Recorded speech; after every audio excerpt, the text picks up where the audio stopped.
Okay, so I started working on the front of this fender. As I showed before, this has got a lot of small dents right on the edge here. And the other thing it's got is that it's got an extreme dip right here. This is high, this is low, so it comes down and dips off really quick instead of more of a gradual.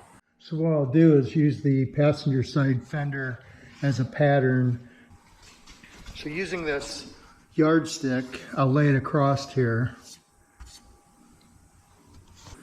I'll space this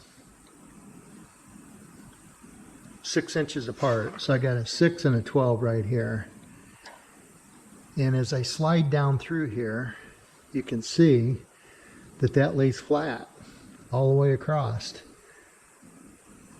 Where the other side has got the bubble right on the end that had hit where it had gotten hit. So use one side as a pattern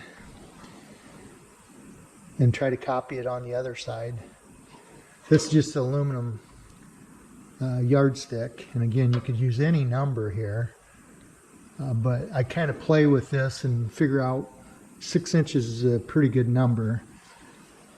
You know, not clear back here because you got to dip in some of these areas down through here. So you want to try to duplicate this curve of the fender. So you can see on this side, I'm putting my finger on 18 and 24. So that's basically 6 inches apart there. And as I slide this across and I keep the 18 in the front of the fender, you see it's flush back here at the 24. It's flush all the way along, but right at this point you can start seeing a gap. And as I go that way, that gap gets wider. You can see right there it's getting, oh, that's almost 3/8 of an inch right at that point. And so what that's telling me is that this has got a dive down, because the front of this fender at one point must have been hit. And that's what's created all these little dents. Someone tried to straighten it, but they're not getting it straightened out because it's high here and low here. So as I said before, I cut it here, I cut it here. I started to work it down before I started the video. But prior to that, the whole front was like this. It was rounded off at this right here as well, and it didn't match the hood. So cut it.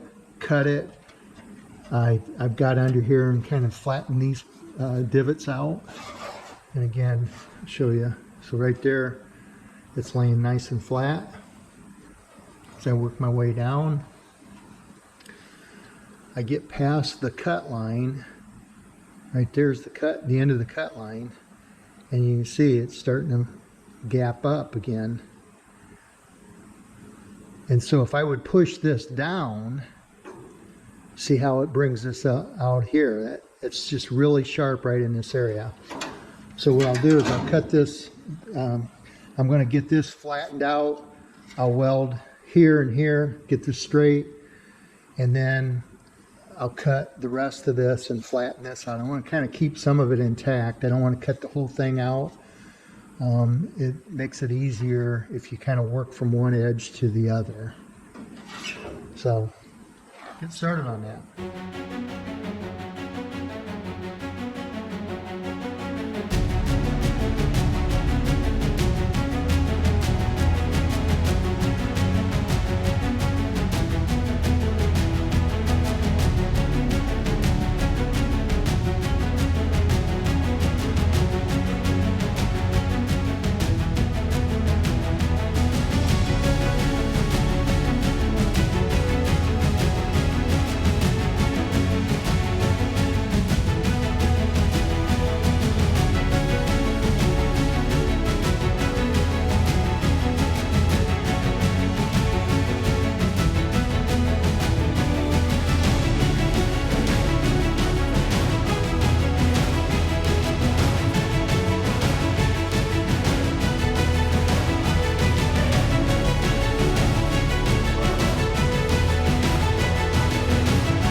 Okay, so I've got everything sanded off, welded and sanded off now, and I'll do the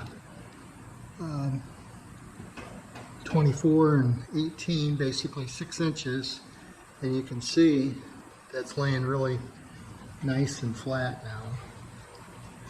So there's a couple little small dents, I guess, that I didn't get out. They're very, very small. So I'll skim coat that, and I'll block it off, and I'll take care of any little low spots. So next, I was just putting the fender extension on here. I'm getting ready to. And these fender extensions, let me pull the camera over here. So these fender extensions have bolts coming through or studs coming off the back side of them.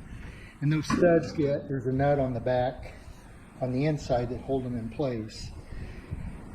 And the problem that you can run into sometimes on this is the holes in the bolts are not, the area that the nut bolts, or the nut goes on the back side, is not perpendicular to the stud. And so what will happen if those two are not running perpendicular perfectly, when you tighten it, sometimes it'll want to pull this down or up, depending on which direction it's going in. Hopefully I'm describing that right. So again, if that's not running perpendicular to the stud, you tighten it down and it'll go sideways, up, down, sideways. And sometimes it's really hard to get these two points to line up. You tighten it down, it'll want to pull left or right or up. So I'm going to show you what I do to fix that.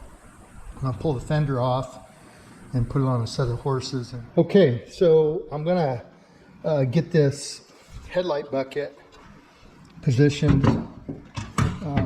I'm going to modify this so it will line up with my fender easier.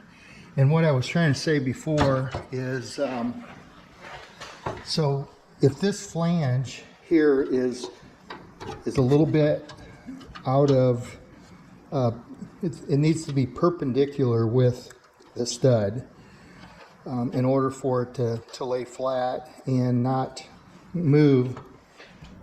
Okay, so what happens a lot of times, or what happens sometimes, is that if this isn't perpendicular with the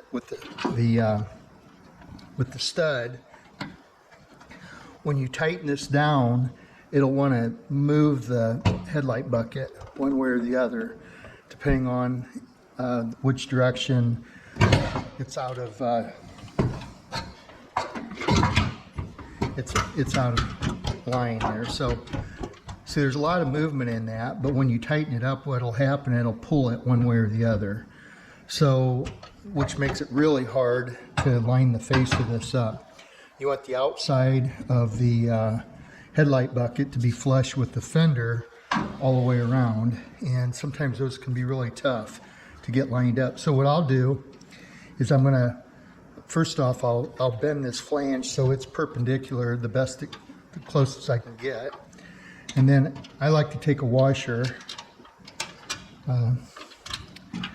and what I'll do, a little bit bigger washer than that, but something similar to this.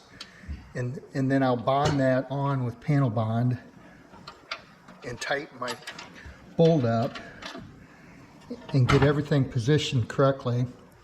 Tighten it up, bond those on so they won't move. And that will thicken this flange up a little bit. Plus it will compensate if there's any, if it's off just a little bit when you bond that in, tighten that up, let it set. And then when you pull these off, that flat washer is going to be in the perfect location to tighten these up, and you won't have that problem with these two pieces meeting or these two pieces getting lined up later on. So that's what I'm going to do next.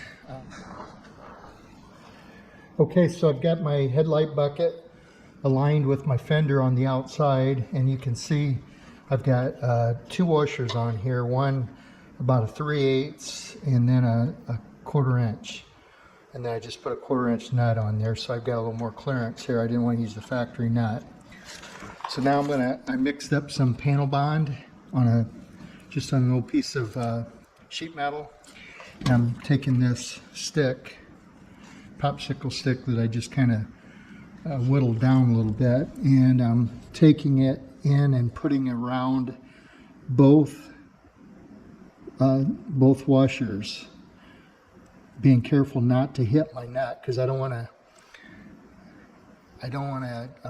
bond that nut in place. So I'll go around all 3 of those, and then I'll let that set, and then when it's set up, I'll pull it off and bond the outside like I did this one.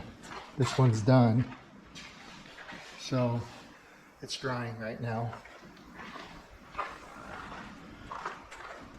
Okay, so I left that panel bond set for a couple days, and now I just hand sanded the edge off just a little bit so there's nothing sticking up.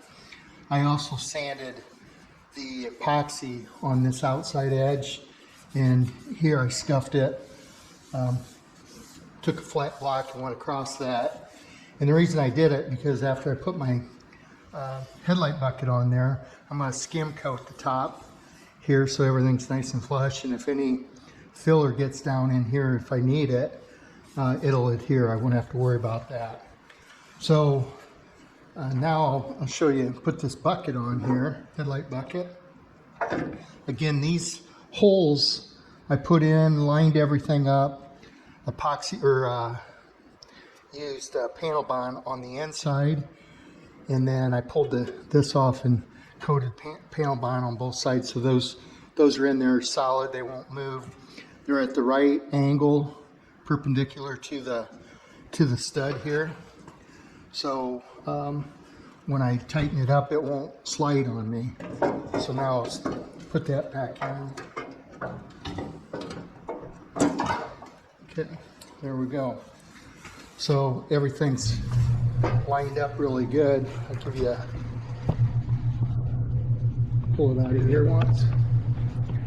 So you can see this, there is some movement in that, just a little bit up and down, but it's really close. And see, I can move that right over to where that lines up perfectly. So those are,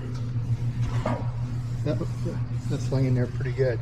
Again, when I tighten that up, I won't have to worry about this sliding on me and these 2 planes get out of alignment. A little bit of work right now, but when you go to do your final assembly, I believe that's well worth the effort.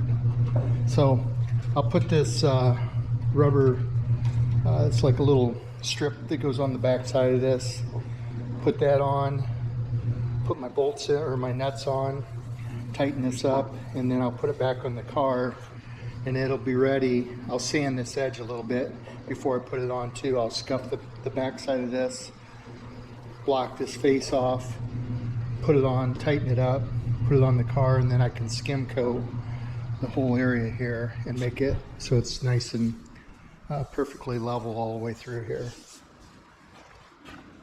Get that one done as well. I'm going to be ready to put them on the car here in a minute.